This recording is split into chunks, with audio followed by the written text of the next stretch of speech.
Hello, and welcome back to the second day of our event focused on bringing innovation to industry to help meet the net zero challenge.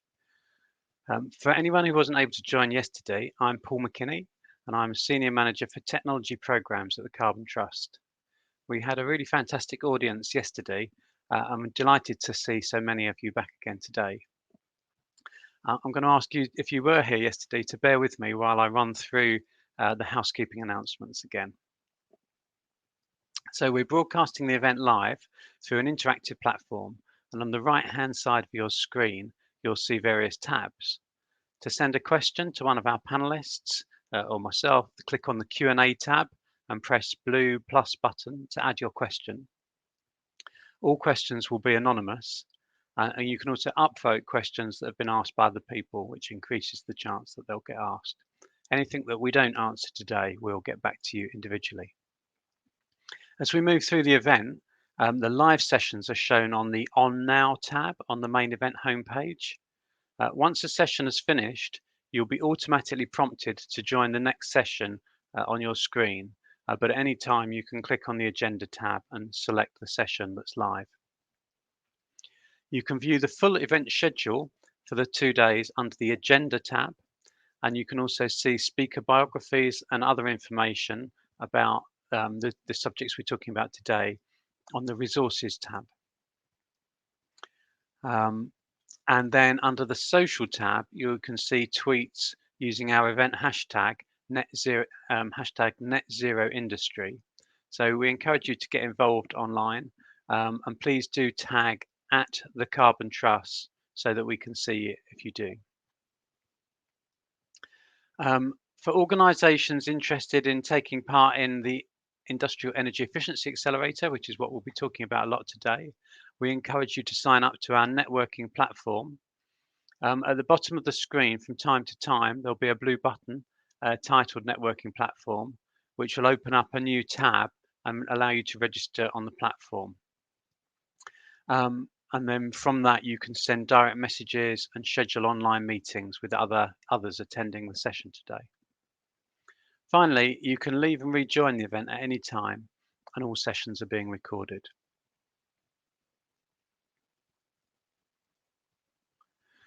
So just as a reminder, we're using this event to lay out the scale of the challenge that industry faces in contributing to the net zero target within the UK. And we're showing you some of the groundbreaking innovation that's being developed to tackle it. We've got a particular focus through this event on highlighting the demonstration projects that have been supported through the Industrial Energy Efficiency Accelerator, which I'll call the IEEA.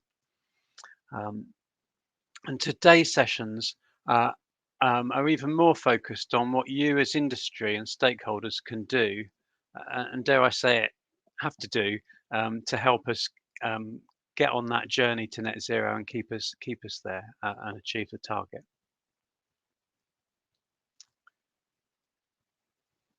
So I'll just show you the agenda for today. After some opening words from me, we'll start with a keynote presentation from Liv Garfield, CBE, the Chief Executive of Severn Trent. And they're setting some really great examples of leadership in their sector and the industry generally. She'll be followed by another panel discussion. So yesterday we heard about how industry and government need to and increasingly are collaborating on innovation and policy and standards. And today we hope to focus down on what actual action industry is taking to accelerate innovation and what that can mean for your innovation, and try and get some sort of practical advice on what industrial companies can be doing, and innovators as well. That will be followed by a presentation from my colleague, Elaine Smith-Gillespie, who's an expert on science-based targets, and we'll talk about those, and also the circular economy. We will present another series of case studies, so I hope you enjoyed those yesterday.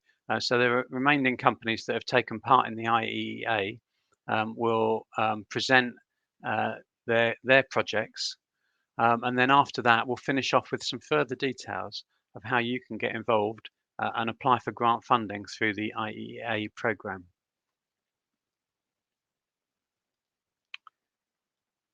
So as I've said, a key purpose of this event uh, is to showcase the results of the Iea competition. So just as a very brief reminder for anyone who wasn't here yesterday, the Iea is a competition to fund the demonstration of novel energy and resource efficiency technology in UK industry. It's managed for Bays by the Carbon Trust with the help of Jacobs and KTN. So far, the program has supported 16 projects to the tune of £8 million, and now there's another £8 million available for further projects. And the current application window is open until the 31st of January 2021. So that's not, although the 2 months seems like a long time, that's not very long to go through the process of preparing a project and application. So we'd encourage you to, if you're interested in what you hear today, to get in touch and start now on progressing an application. Grants are available of between £150,000 and £1 million, and typically they will cover about 40 to 60% of the eligible project costs.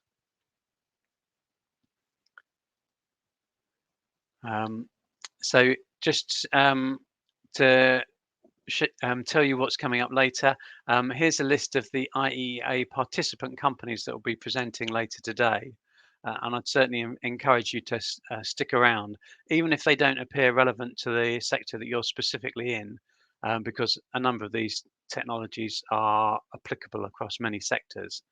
So the companies we'll hear about from today are Surface Generation, who've got a low thermal mass technology used in the polymer manufacturing sector, particularly compression molding. G2O Water Technologies, who have a wastewater filtration system that's based on graphene oxide coated membranes. The Paper Industry Technical Association, who are leading a project on simulation-aided advanced process control software at a paper mill, creating a digital twin. The Mineral Products Association, who are leading a project developing low carbon multi-component cements for various construction applications. Evergreen Water Solutions, who are producing a mechanical dewatering process for wastewater treatment. Innovatium, who have a product called Prisma, which is a liquid air energy storage technology for generating, storing, and then supplying compressed air on demand. And Spirax Sarco, who've developed technology to give better control of total dissolved solids in steam boilers. So hopefully there'll be something in there that will interest you. Finally from me, yesterday I put up this slide which shows the themes that we hope to cover at the event, and hopefully we did cover some of those yesterday, and I'd just like to reflect on some of the discussion yesterday and how that echoed some of the themes here. So we heard a detailed presentation from Baroness Brown, who presented on what net zero really means for industry and the sheer scale of the challenge and the speed of needing to address it. Reassuringly, I think she did lay out the pathways that show that it is possible, but highlighted that there's still a lot of detail to be ironed out on exactly how it can be done and what the support from government might be to support you. I think one thing that stood out to me was the graph that she showed how some of the trajectory of carbon savings against the different technologies, and how some of the new technologies like hydrogen won't start to come on stream until at least the mid 2020s, and the significant contribution that energy and resource efficiency will need to make over the next decade to sort of keep everyone heading towards their target. So my colleague Alain will talk a bit more about that later. As the panel discussion said, we certainly shouldn't be waiting for that silver bullet of new technologies in future, but progressing now with what's available now. I think we heard in the panel discussion some encouraging feedback actually from COP26, that it really did seem to have created a new sense of urgency and a collective commitment from business to sign up to higher levels of ambition and lots of new commitments, and hopefully they'll lead into more and quicker action. And then through the IEA case studies and the presentation on the IEA impact, I think we saw that innovations are bringing in savings now, which vary from incremental, just maybe some of them are just a few percent, but with really wide cross-sectoral replication potential, through to some really groundbreaking technologies with sort of savings of 70, 80, even 90%, which just goes to show that sort of no resting on laurels, and there's never an excuse to say, oh, well, it's always been done. It has to be done that way. And there's some real step changes there. And so without further ado now, I'm going to hand over to Liv Garfield, who will tell us more about the ambitions and targets that Severn Trent and the rest of the water industry have signed up to, and what that means for business. Liv is the Chief Executive Officer of Severn Trent and also a non-executive director of Water UK, and also CEO of the Council for Sustainable Business. And in 2020, Liv was appointed CBE for her services to the water industry. So I'll hand over to Liv. After her talk, we'll move directly to a panel discussion led by my colleague Sabrina Kleisel. So, and I'll talk to you again later. Good morning, I'm Liv Garfield, the Chief Executive of Severn Trent. And on a day-to-day basis, I'm responsible for delivering amazing crystal clear drinking water to just over 4.5 million households and businesses, and of course, taking away all the unmentionables. Now, I think there's an amazing opportunity for large businesses to be net zero and nature positive, with innovation, of course, playing an absolutely critical role. Now, at Severn Trent, we recognise the undeniable risks from climate change. Business was in full force at COP and is certainly pulling ahead a government policy in many places. Now, we understand the role that business needs to play to mitigate and to adapt to our changing world, and certainly our role in shaping ambition and delivering the steep emission reductions that are critical in this next decade. We all know we're going to have to invest in the future of our planet right now to make sure that we invest in the future of your business. Now, no nature, no business. It's just really quite that simple. There shouldn't be a need to be a choice between business success and nature. We have to get to a world where the two go inextricably hand in hand. Now, when it comes to tackling climate change, we don't have all the answers. I don't believe any business has all the answers. But as an organisation that is plumbed into the natural environment, we do have an opportunity to really make a difference. It's crucial we protect the environment, as it also protects us, don't forget. Treating and providing water also has a significant footprint, so we need to play our part in reducing emissions as much as possible. Now, we're also actually at Severn Trent, we're a major landowner, and that means we've got a responsibility to manage our land in the best way possible. And that's particularly important in enhancing the state of nature in the UK. And it's why actually we're committed to enhancing over 2,000 acres of peatlands in our patch, as well as also investing in over 5,000 hectares of land for biodiversity and planting 1.3 million trees, all as part of a big ambition called the Great Big Nature Boost.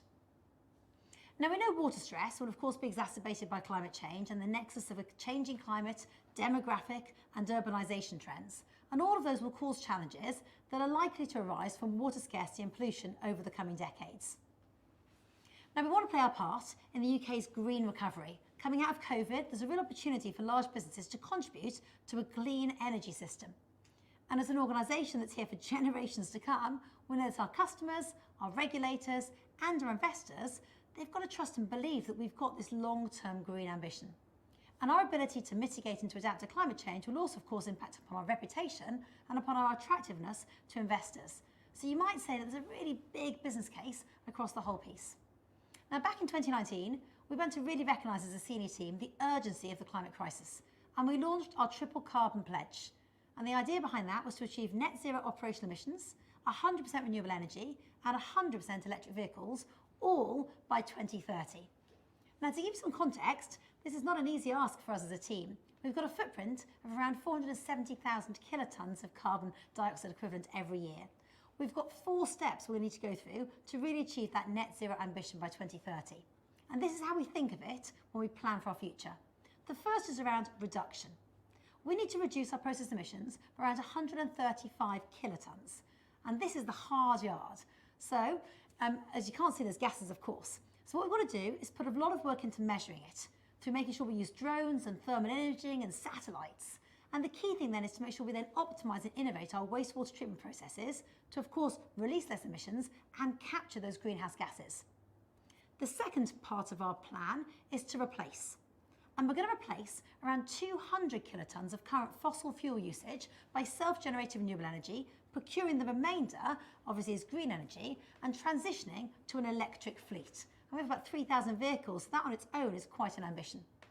Our early investment of £180 million into green energy means that we now actually self-generate over half of our energy needs already.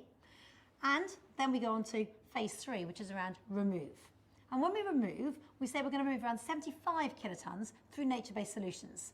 Now that also means improving things like flood management and river water quality. In fact, an interesting thing we've discovered since we started our green agenda is that we found that for every pound we invest in nature-based solutions, actually that can save between £2 and £20 in treatment costs. And then the final part of our plan for the future is we also need to do some circular economy investment, which means that we can actually offset the 60 kilotons that remains using circular economy principles, driving carbon benefits and creating new revenue lines for the future on products like green fertiliser, for example. Now this is our scope 1 and 2, our operational emissions that we're talking about in this first kind of big 2030 ambition. So what we then decided is actually, if we want to be a leader in this space, and we do passionately want to be at Severn Trent, then we've got to go even further. We've got to have all of our work verified by science-based targets. And when we looked at our science-based targets and worked closely with the team there, we agreed the joint ambition of a 46% reduction by full year 2031, and for 70% of our suppliers, by emissions supplier size, we've also got them to set their own science-based target or equivalent in line with a 1.5 degrees warming pathway. Now this sounds like a lot of commitment, doesn't it? It sounds like an awful lot of work in a short space of time, but actually that's what it needs to be. It needs to be a priority. And so our approach is to really head on to meet the challenge. And we knew that in order to do that, it wouldn't be enough for the senior team to be committed. We needed proper embedded cultural change. We needed to get net zero into our business's DNA. And the way that we've done that is to talk openly about our plan, to make the numbers less scary, to get into the mindset of every single decision that we make, to make sure that every conversation of every investment we're saying, but what's the carbon impact of that? We've also launched an internal carbon tax, and that's definitely helped get some focus. The way that we do it is we look at what would the cost be to actually offset, and we actually charge that internally. It's about £18 per tonne now, but you'll see it rises dramatically. If you look at externally at the Department for Business, Energy and Industrial Strategy, BEIS as it's called, if you look at their guidelines and their prices, then basically there is a real start point now, but it is definitely going to go up and up and up. And that's why we've agreed that we're going to review it annually. And we've been really open with all of our colleagues that this is really important. It's crucially a real cost for the future is carbon. So we make sure that the money that we take from the carbon tax now, it goes straight into funding net zero projects, meaning that we've got almost like a head start, I believe, on our people understanding it, but on our investment principles for how we offset it. Now we recognise the importance of innovation as part of our journey. We will not deliver 470,000 tonnes reduction if we don't have innovation, if we don't create the right conditions for that innovation to not only take place in all areas of our business, but actually to take hold. And to make significant headway in probably the most complex area, which is process emissions, we've been really delving deeper, looking globally at the very best technological innovations to make sure we can harness that, as well as looking at changes we can make to our own future asset designs and to our strategies, making sure that we're not recreating an even bigger problem for the future with the assets that we design today. That means, for example, low energy solutions for pumping. It means aeration of activated sludge plants. ASPs, activated sludge plants, have been around for 100 years. There's got to be a new way of thinking about that technology for the future. And of course, things like leakage efficiency improvements. All of these require innovation.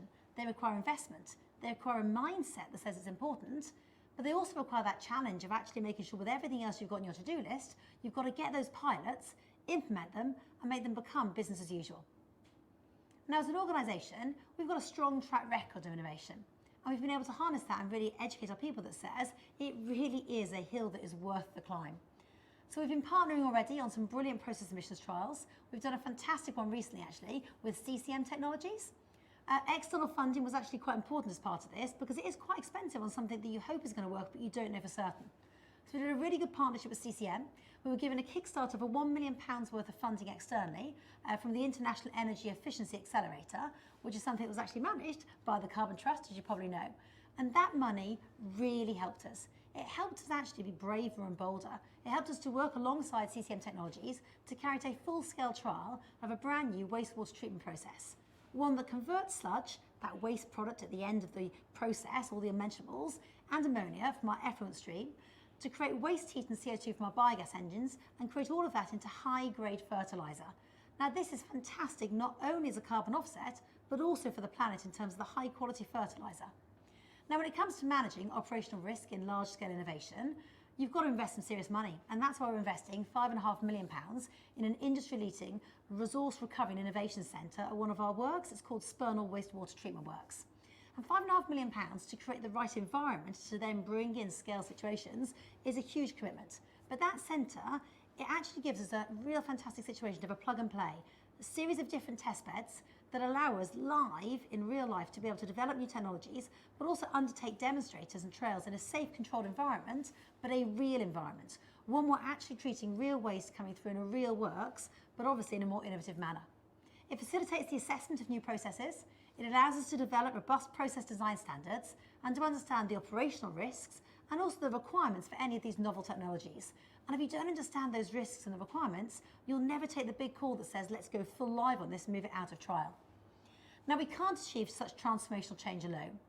Our net zero scope, the definition of it and the journey, they align directly with the wider water sector's industry commitment. And I love the fact that as a sector, we've been the first sector globally to announce a net zero target for the whole sector by 2030.